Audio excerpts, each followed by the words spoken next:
with the Hartford Foundation's. Thanks, Betsy. It always throws me. I'm Mayor Schulman with the Hartford Foundation's Nonprofit Support Program, and I want to welcome you all to today's session on cybersecurity for IT managers.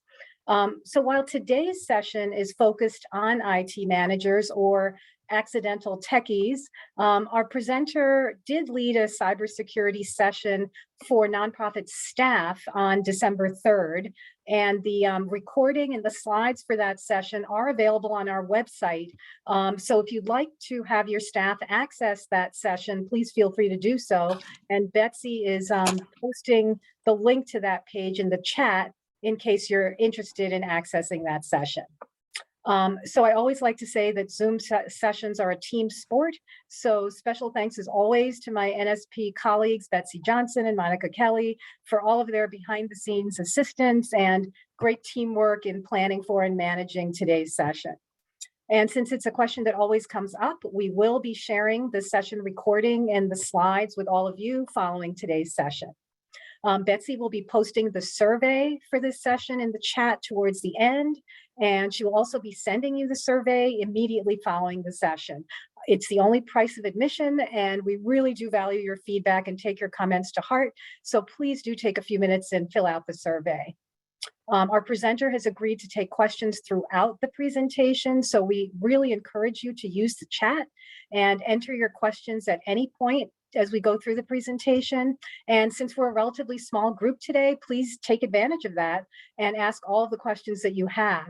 Our presenter will also take questions at the end of his presentation, but again, anytime is fine. So I'm delighted that our presenter today is Matt Eshelman, who is Chief Technology Officer at Community IT and is a frequent speaker on cybersecurity for organizations around the country. So I will turn the program over to Matt, who will tell you a little bit more about himself and Community IT. Great. Well, thanks. Thanks for the introduction. It's nice to be able to join you again here after doing the initial session for cybersecurity training for individuals. So as Mayor mentioned, my name is Matthew Eshelman, and I work for a company called Community IT. So Community IT, we're a 100% employee-owned company, and we have a staff of 38 individuals who are dedicated to help nonprofits advance their own missions through the effective use of technology. And so we're technology experts, and we've been consistently named a top managed services provider by Channel Futures, and we've received that honor again here in 2021. I've been with the company. I'm going to actually get ready to celebrate my 20th anniversary in January. So I'm really looking forward to that. Community IT has been a great place to work, and we get to work with a lot of really great organizations. So currently we support about 140 different nonprofit organizations, and that represents about 6,000 staff that we support through our managed platforms. So I'd actually like to get a better sense of who is here today. So if we can bring up our first poll, just a little bit about organization size. So curious, how many staff do you have at your organization? And got a couple different ranges there. So feel free to go ahead and chat in that request. All right, very good. Thank you. Go ahead and share that out. And I think, I would say at Community IT, we support the largest number of our clients are kind of in that 11 to 29 range with kind of smaller numbers in the larger tiers. But we really see actually some breakdowns in terms of the complexity and the requirements that organizations have kind of roughly along these kind of size ranges. So I think whereas last session, we talked a lot about, what can individuals do to protect themselves and their data? In this format, we're really talking about, as an organization, if you're kind of responsible for IT or IT reports to you, what are the things that you need to be aware of to protect your organization? And so we'll go through and talk about some specifics that you can implement. So let's see, that gets shared. All right. And I also told myself a little bit about what I do. I'm also curious about what is your role at your organization. So if we can get that next one up, if you're an end user, if you're the IT person or if you manage the IT function. Also curious to get that sense here.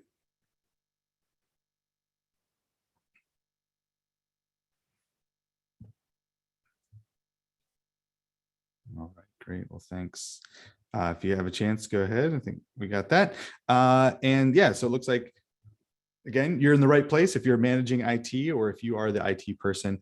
Hopefully we'll talk about some real specifics for you to work on at your organization. So thanks for chatting that in. Got a couple more polls as we go throughout the session today. So I appreciate your engagement there.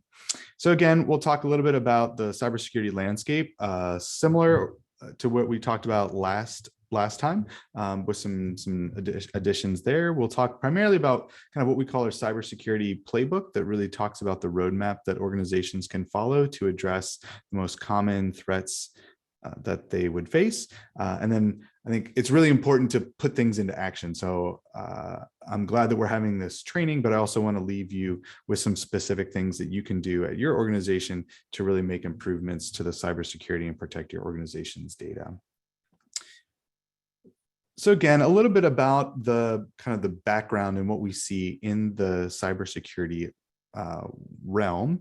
So this is a report that the FBI puts out through their Internet Crime Complaint Center, so the IC3. So again, if you've maybe been a victim of cybercrime, you may have submitted something to this portal.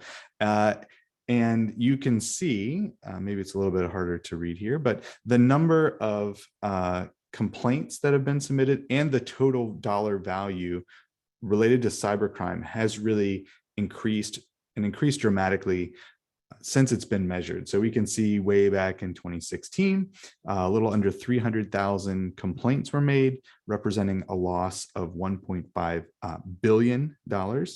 And that has increased, up until last year, almost 800,000 complaints, representing over $4.2 billion of direct financial loss associated with cybercrime. So this is really a significant impact on, kind of on the, of cybercrime that has on businesses. And so the FBI tracks this, and it does give us a sense that the number of attacks, it's kind of only increasing as we go on. It hasn't abated yet.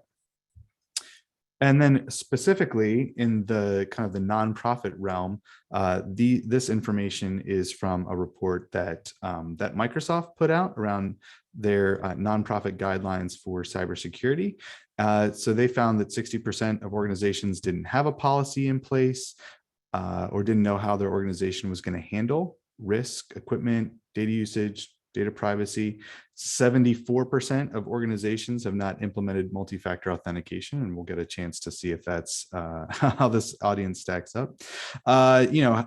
Less than half the respondents reported they used unsecured wireless and Bluetooth devices, and then most organizations saying, hey, we can access organizational data and files and information systems from our personal devices. So again, it's pretty open and access is kind of widely granted. So again, I think many organizations, I think that we work with, I think we're doing a little bit better on the MFA adoption, because I think that's a significant security control, and we've been talking about it a lot over the last couple of years.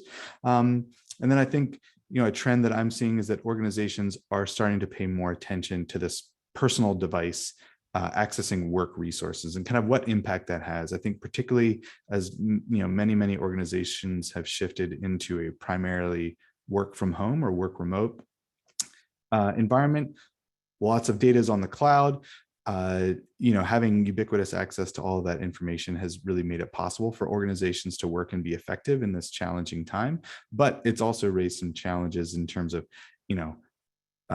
people being able to download data onto personal devices, they get lost or stolen. What happens whenever somebody leaves? Are you able to kind of retrieve your organization's data off of somebody's personal device?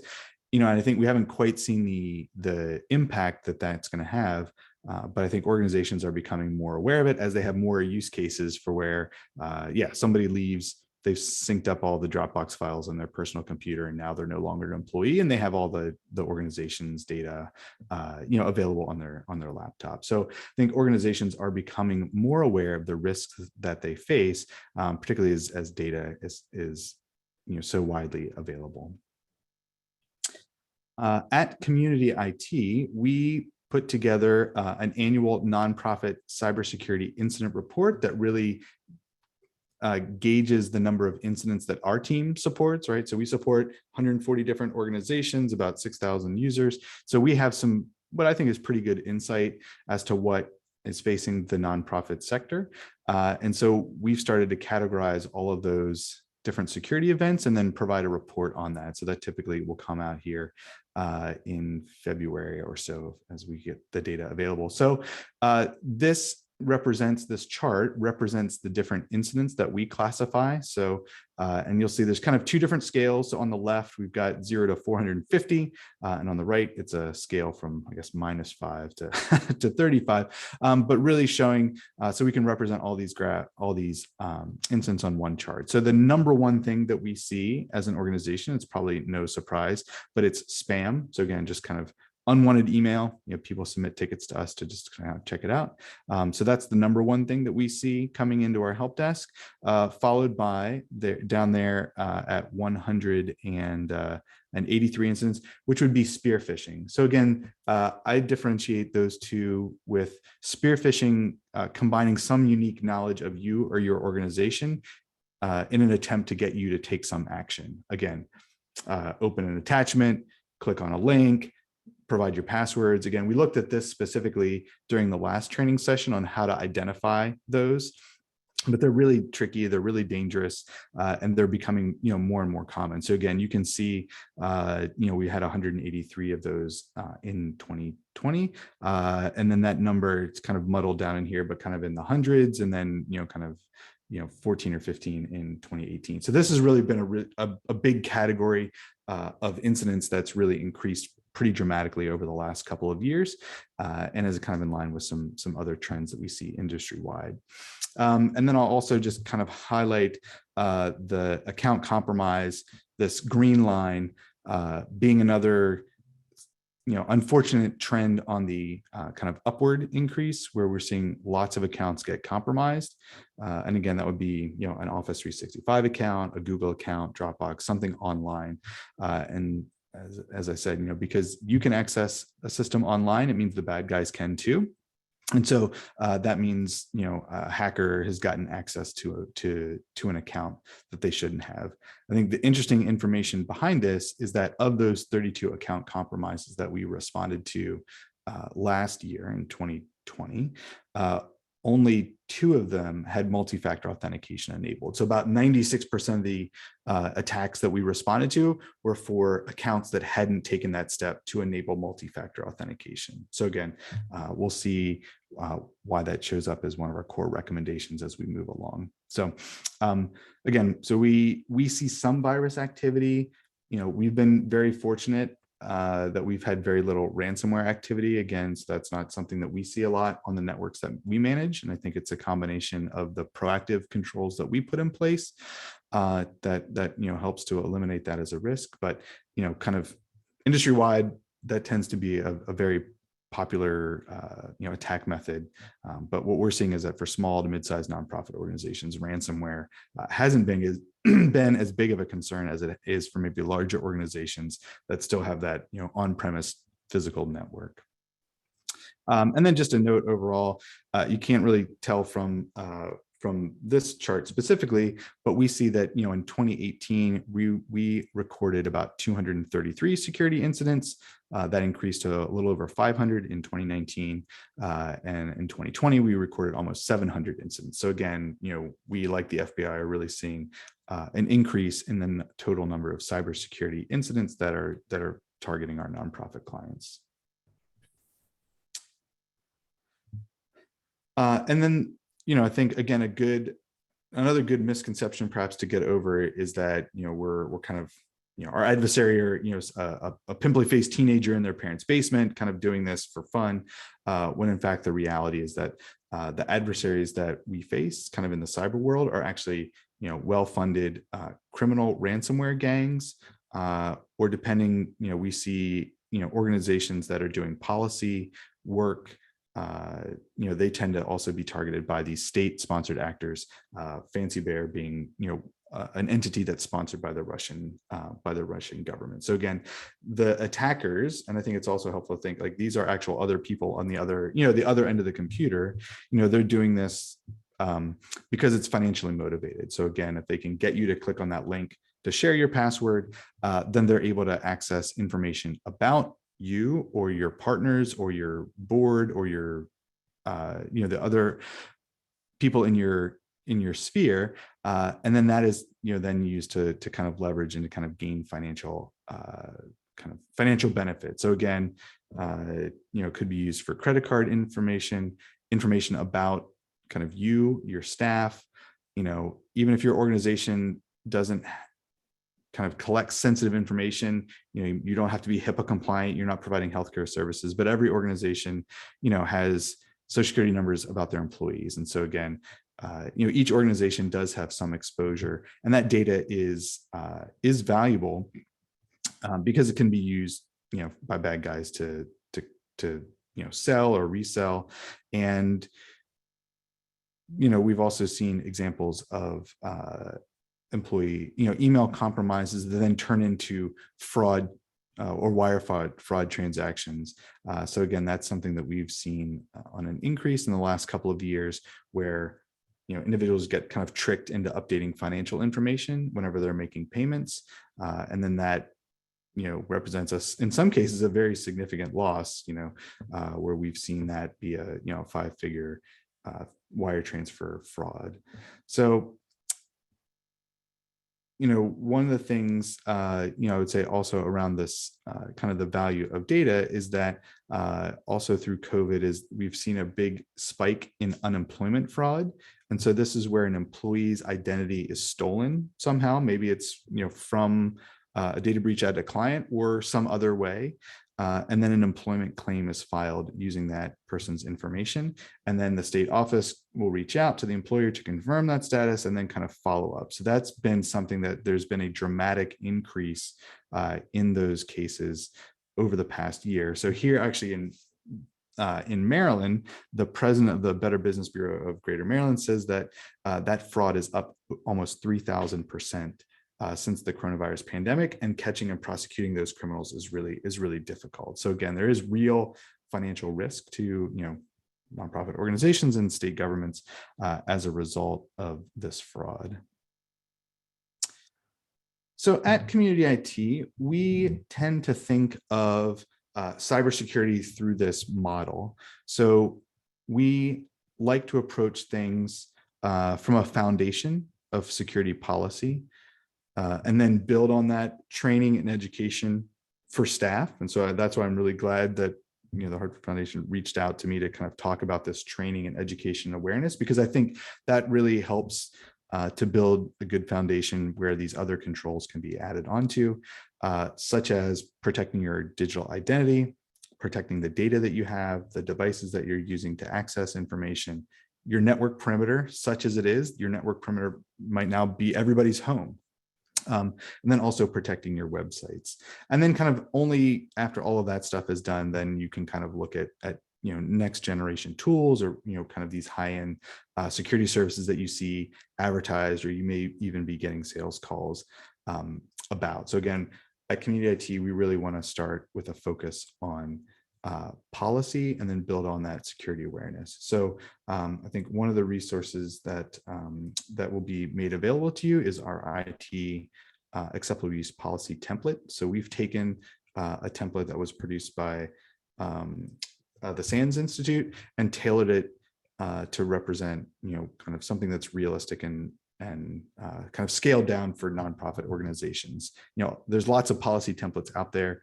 They tend to be really big and overblown. And so we think this is a good policy template to get started with. The other thing that we recognize is that nobody can implement all these cybersecurity controls at once. And so there is a little bit of this hierarchy where there's foundational controls that I think that every organization needs to have. And so there's should be no exceptions to that. But then also recognizing, there may be budget or time or capacity limitations that may restrict organizations from implementing some of the things that we would classify in our optimized or our proactive security controls landscape. And so that's all outlined in our cybersecurity playbook, which is another resource that is available. So it's a PDF. You can kind of go through it, and we'll talk about it as well as we go through this session. So it's time for another poll. I am curious, we've got a lot of kind of smaller organizations. How do you handle IT budgeting for IT and cybersecurity? And so there's a couple different choices here: ad hoc, IT only. Do you have a separate line item for cybersecurity solutions? Maybe you've taken the step to do multi-year budgeting that is kind of aligned across departments and programs, and really sees how IT costs fall across that time period.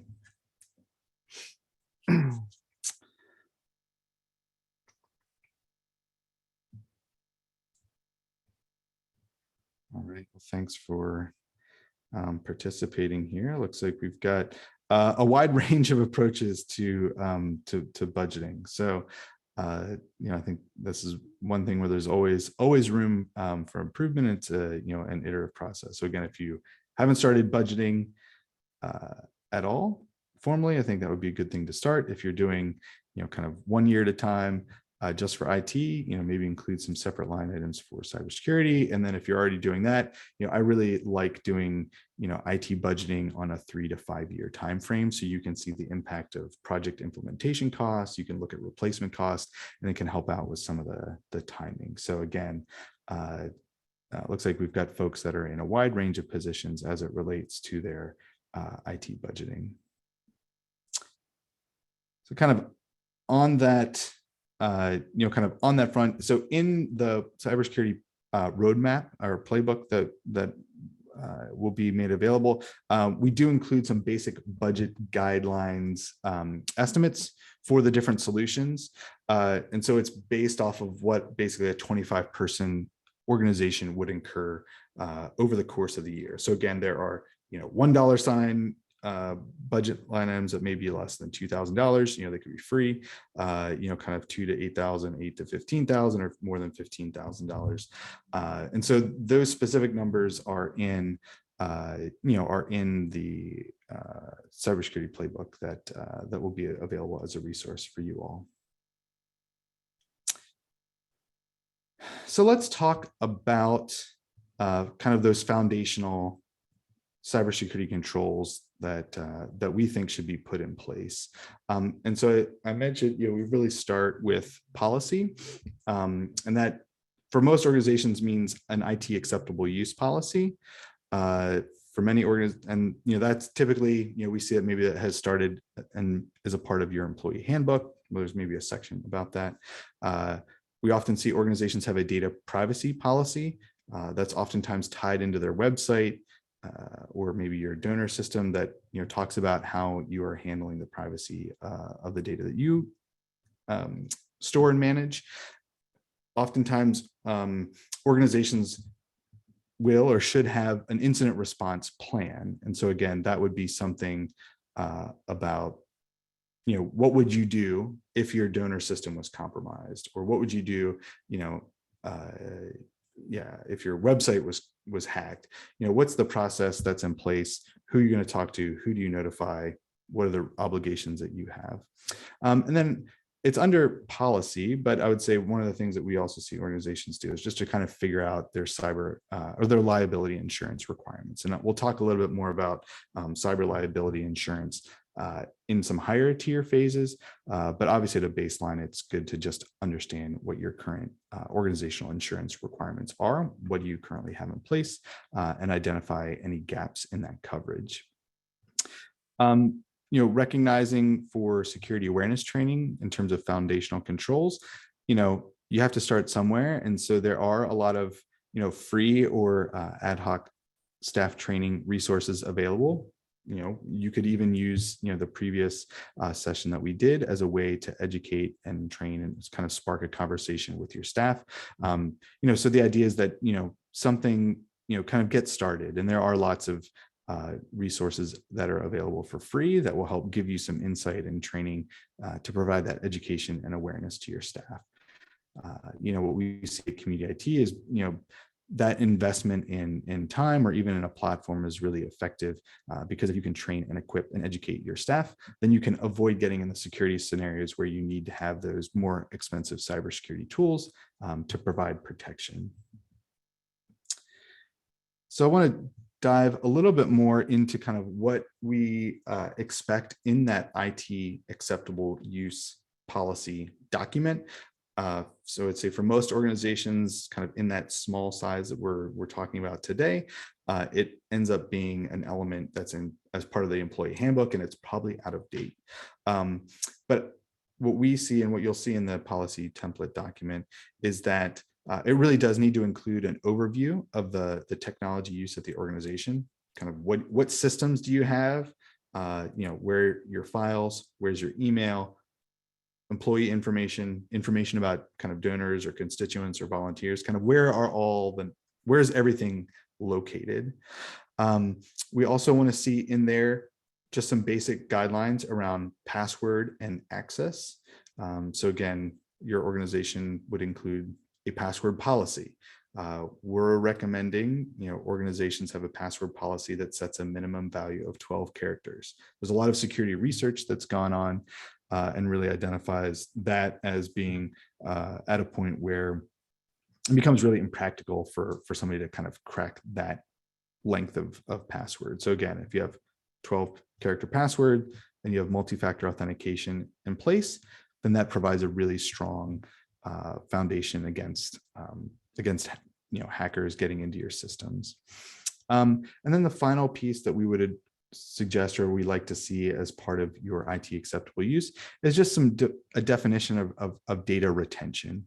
And that really ties into then, the technical implementation of backups. So, we talked about, where we'll see, backups are kind of a fundamental cybersecurity protection, but it's also important to understand how long you need to have data, because data can be an asset, but it can also be a liability. And so if you, need to keep data for 1 year, but you keep it for longer and then your systems are compromised, then you need to kind of be aware and maybe report on all the records that have been accessed. And if you have data in your system that maybe should have been purged or didn't need to be there anymore, that really can open up the scope of what you're liable for. So again, having clear data retention policies are important because they can inform other practices.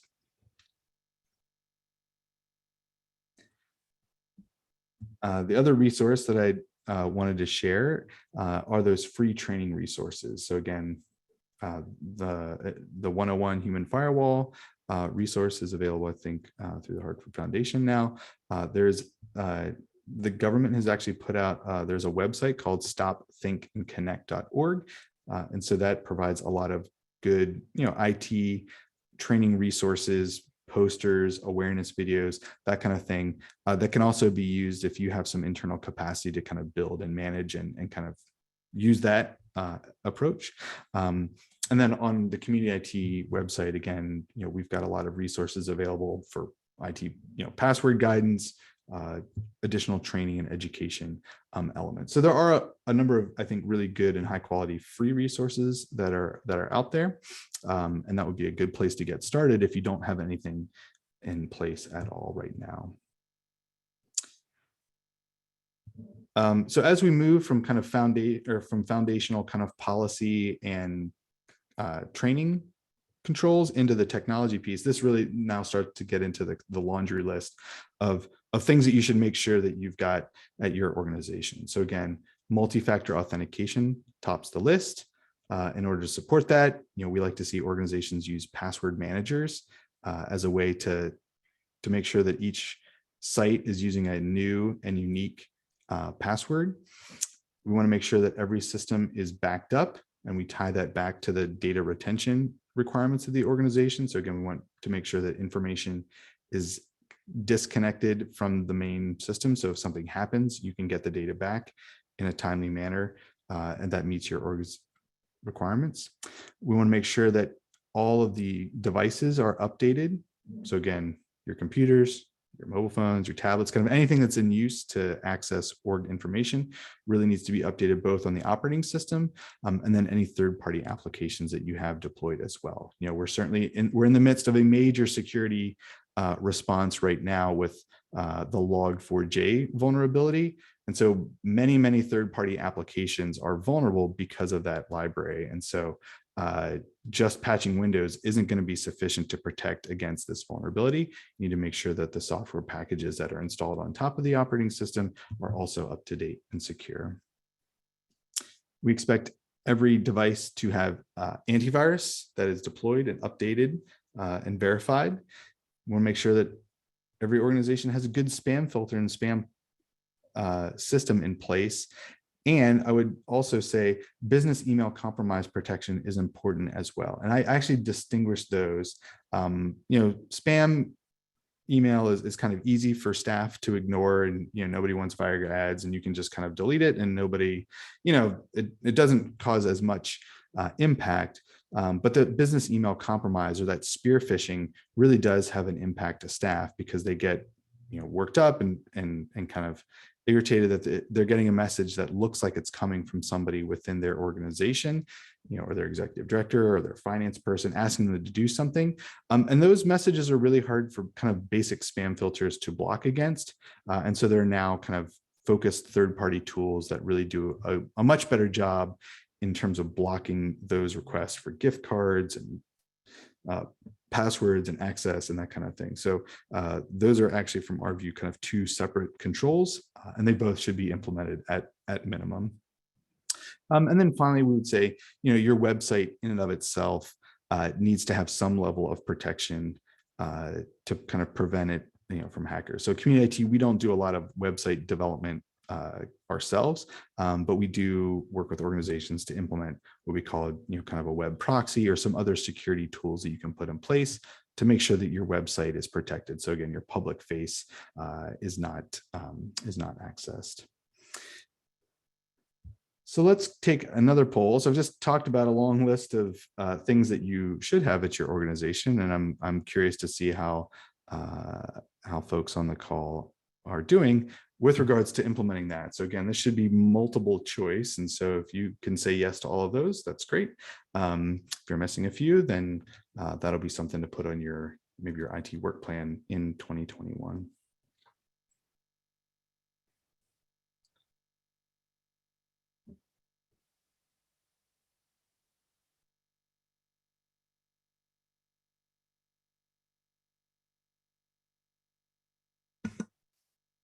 So I'm just watching as the responses come in. And yeah, so.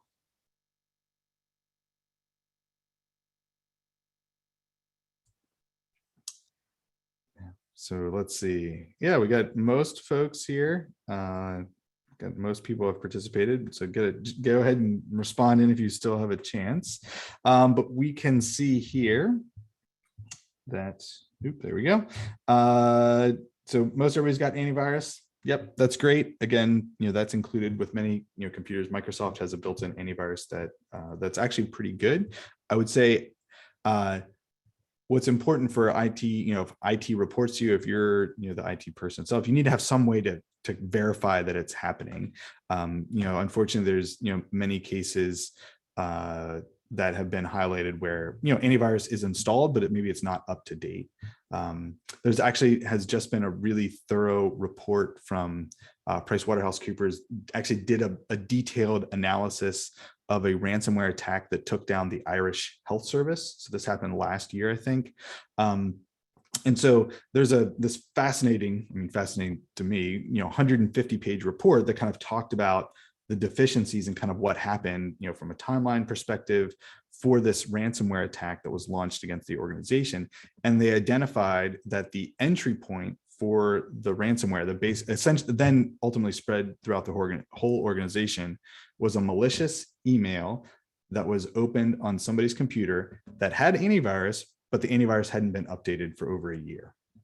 And so like that, it wasn't some super sophisticated, hack that did all kinds of crazy things. It was like, somebody opened up a malicious email on their computer that didn't have up-to-date antivirus. And that led to the whole organization, being compromised, and, 10,000 or, 70,000 healthcare providers having to go to pen and paper. So again, fundamentals are really important.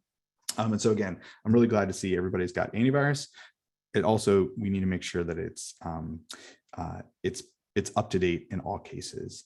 Again, looks like great. I'm really excited to see, we've got 64% of the respondents have implemented multi-factor authentication. That's great. Like literally every system that you can get to online should have multi-factor authentication enabled on it. So, and then I'm seeing lots of organizations have good backups and patching in place. So that's really great, with maybe less controls in that area of business email compromise protection and password managers. Again, that's yeah, maybe not unexpected, but really great to see. I mean, I'm encouraged. So thanks for responding there. All right. And again, I keep kind of harping on multi-factor authentication, but we really know, it is super effective. And so this is some research from Google's Project Zero that talks about how effective MFA is against different types of attacks. And so again, what we like to do is kind of the on-device prompt where, you get a buzz on your phone and you say approve. We can see that that's 100% effective against kind of automated bots and phishing attacks. There's maybe a little bit, it's not as efficient if you have a targeted attack. And so again, like I said, we have some clients that are really targeted by sophisticated folks. And so, in those cases, that was, kind of what happened there. But it's very effective. And so again, if you're going to implement multi-factor authentication, that on-device prompt is the best way to go. And then we can also see, again, this is a graphic from the FBI that talks about just kind of how business email compromise works and kind of why it's getting so much attention. Again, they're targeting specific individuals at an organization. I think we do a really good job as, kind of small organizations and kind of putting our about us up on our website, and we know, who the executive director is and who's on the board and who's the finance person, and all of that information is publicly available and visible. And I think because we're talking about adversaries individually, right? So there's a person on the other end that's sending you that email that's gone to your website that kind of knows the staffing relations, and they can create, that sense of urgency about, hey, we just had this new hire. Can you help me buy gift cards for them? Or they know that maybe you've had a press release about a new grant that you've received. Hey, let's target that to update the wire transfer information because of some situation that can be manufactured. So again, this kind of, there is a human approach for those threat adversaries that are kind of actively working to compromise your organization because there's a financial gain that's associated with it. So as we move from kind of those foundational controls, and it was a lot of people had many controls in place. That's really great. We can move up to maybe some higher level controls, what we in the policy realm and kind of other dimensions. So again, in the policy sector, we would see things like having a formal risk assessment done as part of this tier. So again, if you haven't turned on MFA, if you don't have backups, if you aren't updating your computers, you don't need a risk assessment to tell you to do those things, right? So you need to make sure that the foundational elements are covered before you can maybe move on to some higher level controls. So again, having a formal risk assessment would be a handy thing to have, I think, in this tier. And I'll show an example of what that could look like. I think at this level, we also see organizations look at cyber liability insurance to kind of get formal coverage for those cyber attacks, right? I think I would talk about that a little bit. And then we also see maybe the inclusion of a BYOD policy kind of in addition, or maybe as a separate document to their IT acceptable use. Again, kind of understanding this dimension of, hey, we live in this really flexible cloud-centric world where we can get to everything from any device. Like, is that something that we want to continue as an organization, what guardrails may need to be in place for staff to use personal devices to access corporate or organizational data, what happens when somebody leaves, on good terms, on bad terms, how do we protect the data of the organization? So again, including some elements around how you're handling device and access to information would be kind of a higher level control than kind of just your base intro IT acceptable use policy. In the proactive section around training, going from maybe an ad hoc free-based approach to implementing a formal learning management system, would be good. We use an online tool from KnowBe4 to do security awareness training, and it's great because it's measurable. We can see results. We can test to kind of make sure that our trainings are effective. We can identify individuals that maybe need a little bit more, education and support. And so, going from a free approach where you're just kind of putting information out without any feedback to an online training platform that really gives you that insight is super helpful and is measurable. So kind of specifically, this is, what we see from our KnowBe4 support platform. And this mirrors our experience. So this is their marketing infographic that shows, so for SMB nonprofits, right, 1 to 249 employees, they're seeing an average initial baseline score of almost 40% of people clicking on malicious emails. And I thought this was crazy. And then we started doing it, and we certainly see this, like where, we'll get 30 to 40% of an organization to click on an initial baseline phishing campaign. After we do that initial training, we're continually testing and probing staff. That goes down, and then we're typically doing quarterly micro trainings, little quiz, little video, little game, to just provide refresh and updated content. That typically drops even further. So we have organizations that are really attentive, and maybe they're 0 1 month or 5% the next month, but we do see kind of specific and demonstrable results with an online training platform. So again, this is kind of the data that they have, and again, as kind of a practitioner, we see that as well. On the risk assessment piece, we use a tool to help generate some of these reports, and so this uses the NIST 853 framework. It is developed for federal agencies and contractors. So again, if you're receive government contracts, maybe you have some compliance requirements with this, and it's publicly available. I mean, you could do this yourself. It's, again, as I have here, it's a almost 1,700 line spreadsheet of controls, which may be appropriate for a federal agency, but it's kind of overkill for if you're a 30-person nonprofit organization.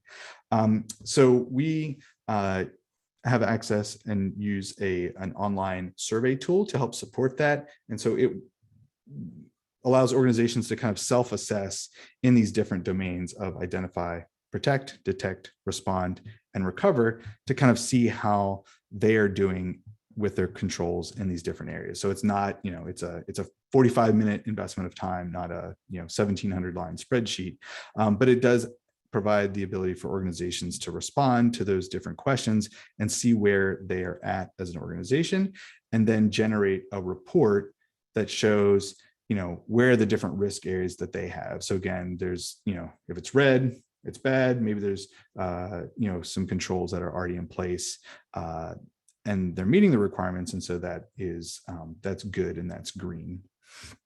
And so we can see from the final report, that often recommendations will come out. So again, what we often see is that training is something that gets identified, having an understanding of their threat profile, what are the organization's risks, often needs to be defined.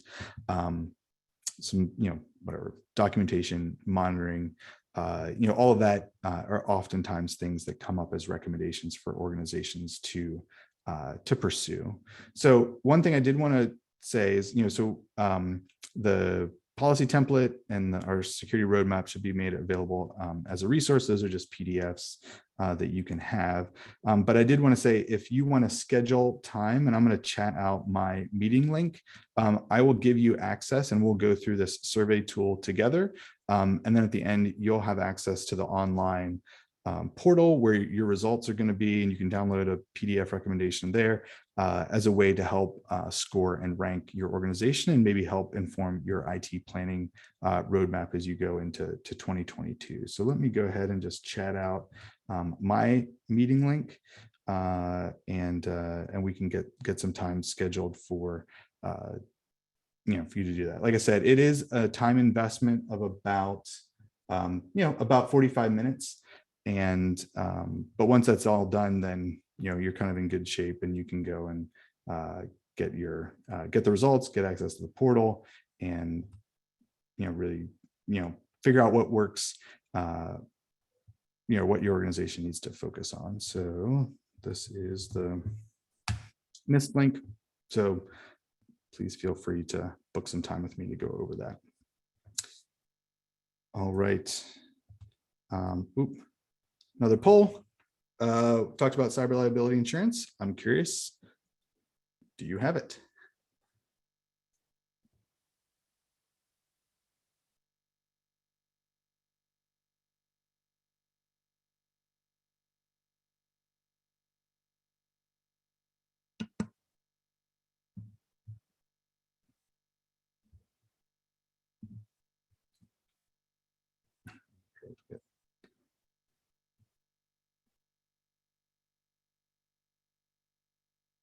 So we got some, most folks have responded.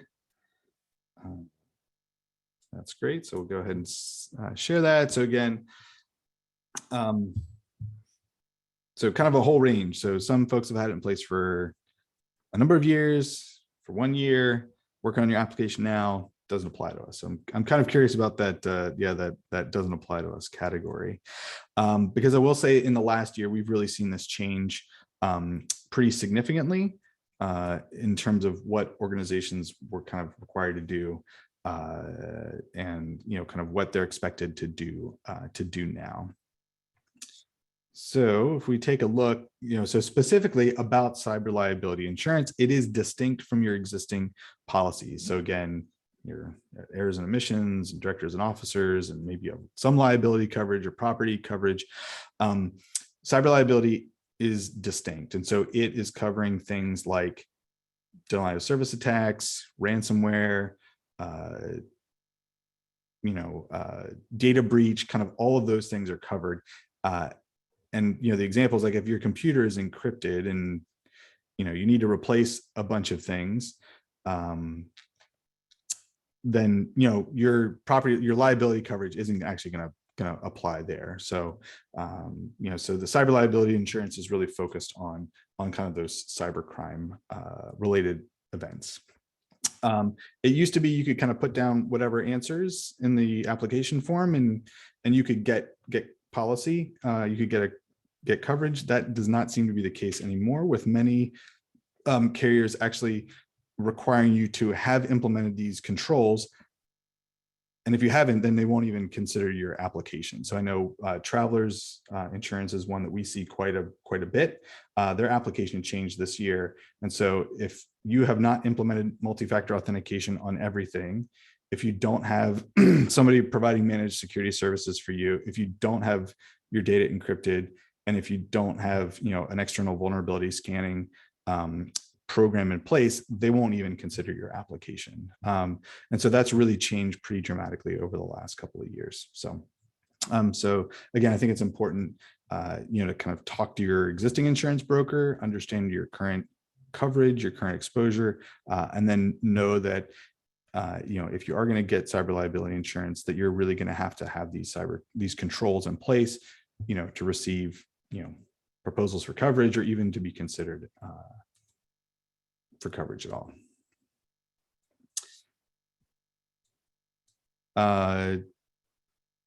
Moving into those technology controls, at this level, we start to see organizations implement things like single sign-on. So that would be different from a password manager, where you're kind of copying and pasting your password, your username and unique password into whatever, 10, 15, 20, however many different applications you use. Single sign-on allows you to use one identity and then effectively have a secure relationship with all those different applications that you use to gain access. So the benefit being, if somebody leaves the organization with SSO, you only need to disable their account once in the SSO system, because their access is then terminated to all those other applications. In the password manager world, you would need to disable that person's account in all the systems that they had access to, because there's unique username, or there's a username and password for each system. So again, single sign-on tends to make sense for larger organizations that have more to deal with and more to manage. We also see organizations start to implement DLP, data loss prevention tools. So again, looking for sensitive content, making sure that social security numbers, credit card information, that kind of stuff isn't saved or stored where it shouldn't be, or isn't sent via email. We see organizations start to do things like BIOS and driver updates through a managed program, so that their computers, not only the operating system, but kind of the underlying systems are up to date as well. We see tools in place to start to manage BYOD devices from a technical perspective, in addition to having some policy around saying what's acceptable or not. Again, we see organizations moving and implementing device encryption. So again, oftentimes tied with that BYOD control, you can actually enforce, hey, all of our devices are encrypted, and we can generate a report that says that, or all the mobile devices that are syncing email or have access to our files, the device is encrypted. So if it's lost or stolen, we don't have a data breach on our hands. So those are some things that we start to see, as along with organizations moving from kind of basic antivirus, which is good for some kind of file level protection, to what's called endpoint detection and response, EDR, some other acronyms, XDR, where it's really looking at traditional virus protection, but then also looking at like malicious scripts, or what's called fileless malware, where it's using some of the built-in scripting on a computer to actually do malicious things. And then we also see organizations implementing web-based filtering on their devices to kind of protect people from going to malicious sites in the first place. So it's kind of a proactive security control. So those are all the elements that we see kind of in place. If you've done everything in the foundational controls, now this may perhaps give you a roadmap of items for things to consider as your next tier. And so let's again see where our attendees are here in terms of some of those proactive controls.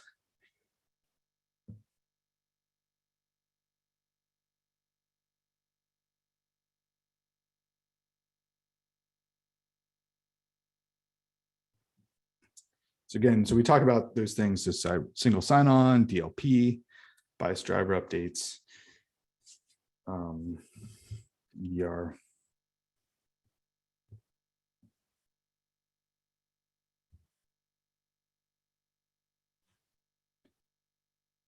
All right.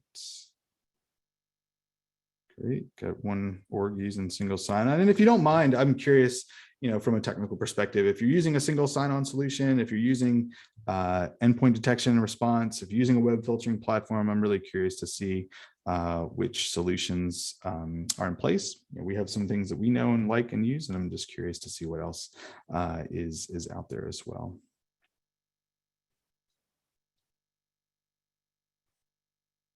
All right, great. We can go maybe share those results. So again, less complete implementation again, which I think is totally understandable.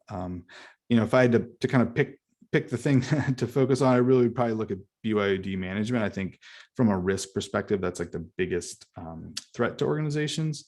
So I think BYOD, device encryption, I think implementing those really helps to provide some meaningful security as it relates to data breaches and data loss. And so I think that's really important to have in place. So thanks for engaging with me on that. And then whenever we get kind of in that top of the pyramid, what are the things that we would expect to see organizations have in place? Really having a well-defined and articulated business continuity plan. I think for many organizations, you're living in your business continuity plan right now. What happens if we can't get to the office? What happens if we have to operate during a pandemic, right? So maybe everybody already has this done, but again, I think it's a good exercise to go, to kind of go through to ensure that you've got the processes in place, the technology in place to support it. And I will say, I think this is actually not something that IT leads, but it's something that is a broader organizational discussion. I think IT certainly has a significant input role into this, but even our company, our CFO led our business continuity planning process. We provided significant input, but this was, it affects the entire company, and so it's often a kind of an executive level, executive led process. On the security awareness side of things, again, I think shifting from that survey tool, which I encourage you to take advantage of, to like a more formal third-party assessment to validate that all the things that you think you have in place are actually there and working, would be again something that we see organizations start to be able to take advantage of at kind of that top level. So again, you've invested a lot in maybe your technology controls and your process, and now it's now you're really in a good place to have somebody else take a look and to make sure that everything is set up and configured and working in a way that you expect it to be.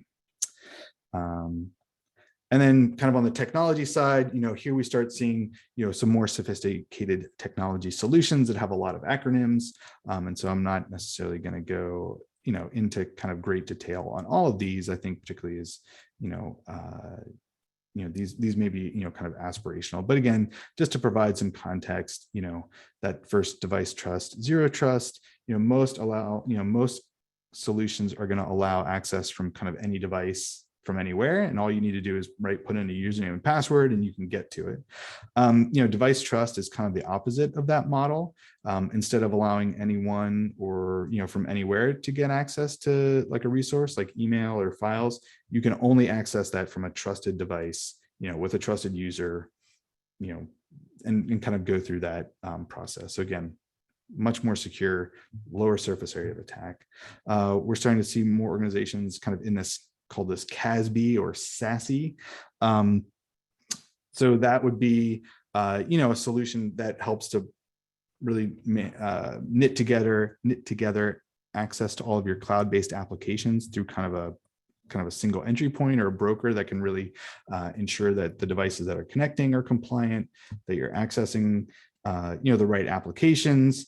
So again, as I said, combines something like device level protection with a secure portal, so that you can, only accessing approved applications. So again, a higher level of security control, again, provides reporting and insight in terms of like who's accessing what and when.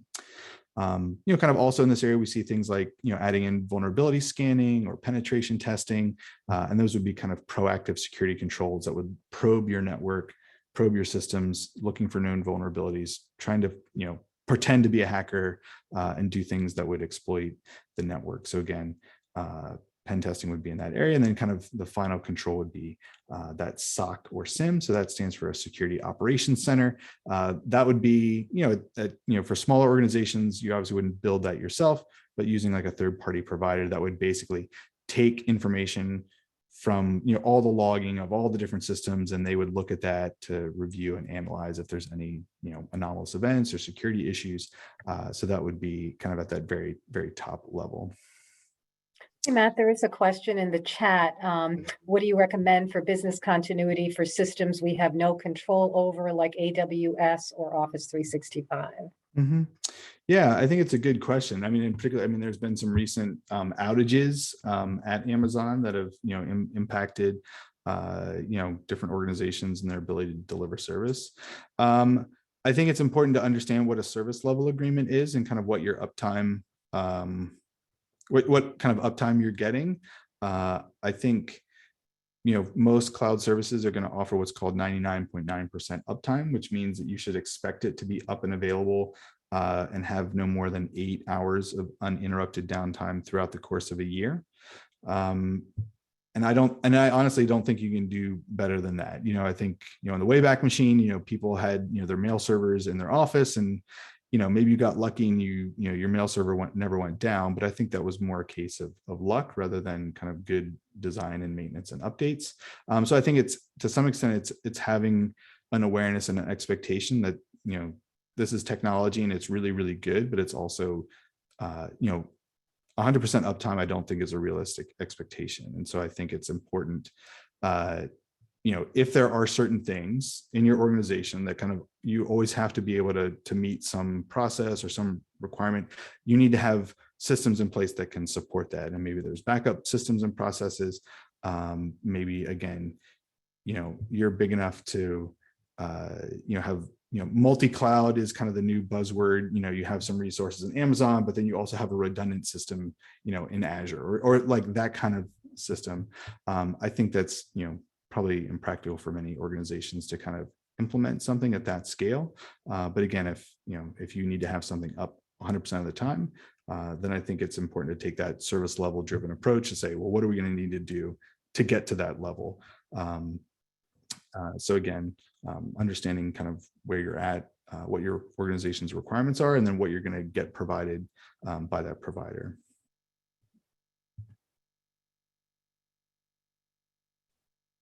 And yeah, if there's any other questions, I'm happy to answer that as well. I'm assuming, Max, you said you did a business continuity plan and implemented Office 365, and that really enabled a lot of this work remote. And I would say, yeah, I think that's been a big shift. I do think nonprofit organizations, I think in general, don't have as many resources to invest in kind of planning and some of these other things. But I think because of the donation and discount program, nonprofit organizations have done a really good job adopting cloud solutions. And that's made distributed work a lot more realistic and more effective. And so I think that's been a really positive thing overall.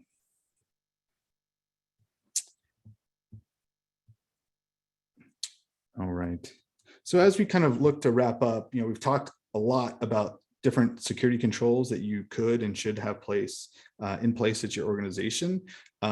Just want to talk a little bit about what we've seen as some good ways to get started. And again, I think this may be an opportunity if you want to chat in as well, how you've been able to move different IT initiatives forward. I don't think there's any one right way to kind of do IT planning to kind of get this stuff in place. I think we've certainly seen places where organizations have effective in-house IT capacity, and they identify what needs to be done and how it's going to get done and what the budget is, and then they've gotten the buy-in to kind of do that. I think we've also seen it being very effective kind of the other way around, where executive leadership or the board says, hey, we're trying to fill out our cyber liability insurance application and we can't get coverage.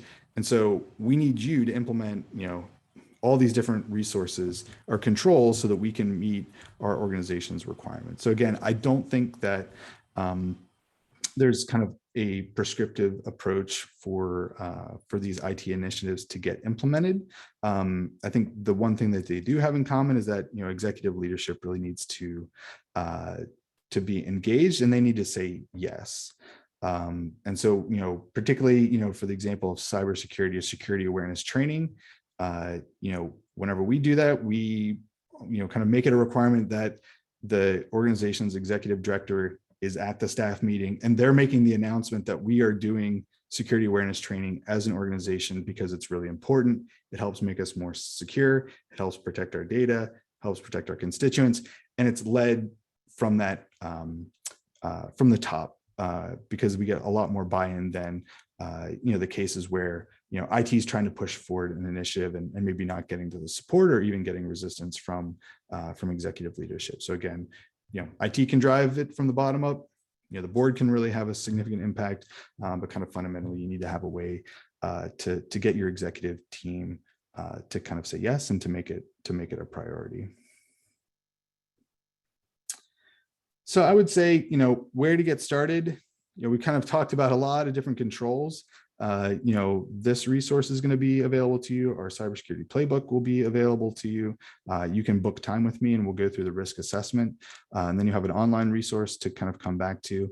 Again, so there's no shortage of checklists and things to kind of figure out.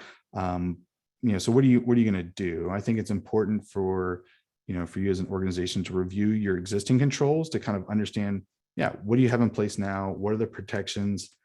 I think the security world is kind of vast and complicated. I think there's lots of overlap as well. And so you may find that you've got, I don't know, 2 or 3 different antivirus products in place, or maybe you have a couple of different email security solutions that are each doing different things, but maybe not providing you with complete coverage. So I think it's important to understand what you already have in place at your organization right now, and then identify maybe that next step to take. Again, understanding your organization's risk profile is important. Again, if you have external compliance requirements, I'm finding leveraging the cyber liability insurance application is really helpful to like push initiatives through. If you're an organization that deals with credit card information, maybe PCI compliance is something that can help drive some improvements. If you deal with European data subjects, maybe GDPR is doing that, or if you're healthcare providing health services, maybe HIPAA does that for you.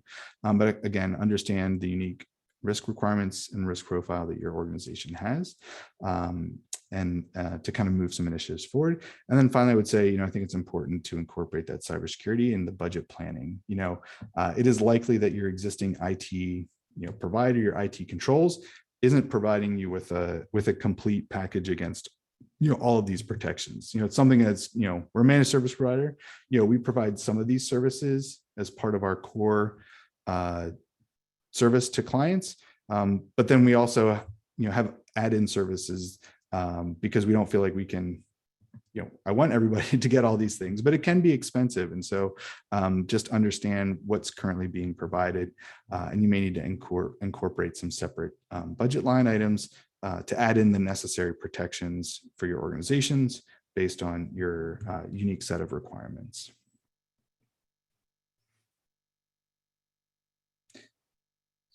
So I'll kind of wrap up here. If there's any additional questions, I'd be happy to kind of respond to them. See, there's some shout outs for TechSoup. That's great. I will say that, so Microsoft has made some pretty significant changes to their nonprofit donation program that are in place effectively now. So the big shift is if you are an organization that was getting the free E1 donation, that's going away. So Microsoft is really making a shift, and I think pushing smaller organizations into their Microsoft Business kind of basic and business premium product SKUs. So again, those are still available. So you will get a 10 free licenses of Microsoft Business Premium, which is, has all the Office 365 services and includes your desktop Office software. And then you can receive a donation again of up to 300 licenses of Microsoft Business Basic, which is just kind of all the online stuff. So that there is a connection again, E1, is similar to Business Basic. So again, that's a big shift. I didn't see really big organizations, but we certainly have organizations that had, thousands of E1 licenses that are actually now going away. And so that's a really big thing to be aware of. And then the other thing that seems to be going away is the free donation of EMS E3. Again, that's enterprise mobility and security. Again, if you're doing device management, those pieces are no longer available as a donation. And then Microsoft is also pulling donations of on-premise, on-prem server. So again, if you run a server, you need to run Windows Server 2019 or 2022, donations of those products are no longer available. They are still available at charity pricing, so you can buy them at a discount, but it's not free or very low cost. So again, just be aware of some of the significant donation changes that are happening. We have stuff on our blog about it. TechSoup has also had some sessions about it, although I don't think they've been as clear about just how significant the impact is on some of these changes. So just it's worth a look to make sure that you know what's coming down the way for you.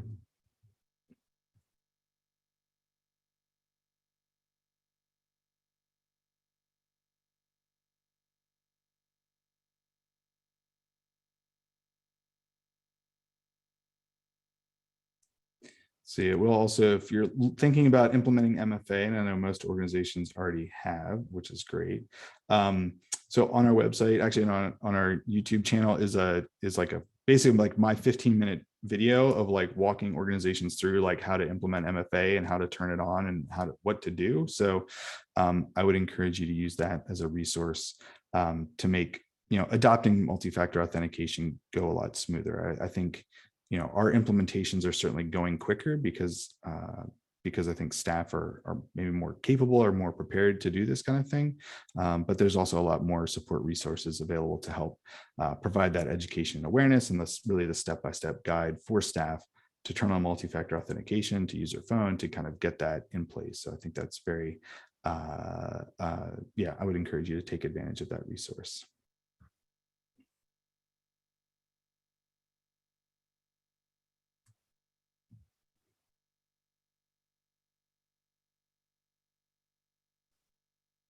All right, great. Well, I really appreciate everybody's attention and your engagement and responding to all my poll questions. It was super helpful to just understand what each organization is dealing with. And yeah, please fill out the evaluation form at the end. I appreciate any feedback or comments that you may have.